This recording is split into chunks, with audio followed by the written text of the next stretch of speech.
shoes at home.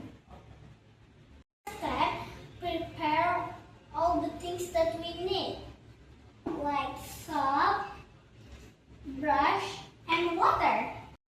Second step, wet your shoes using water.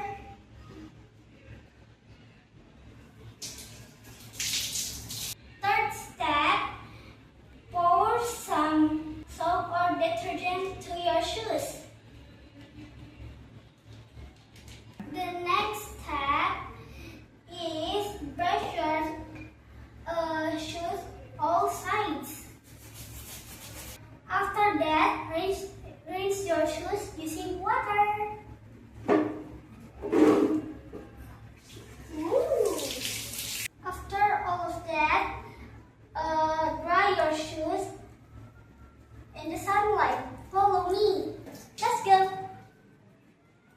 Leave the shoes under the sunlight. After it dries, put it in the shoes rack. Thank you. Bye. That's all the steps. Goodbye. Thank you. Yay.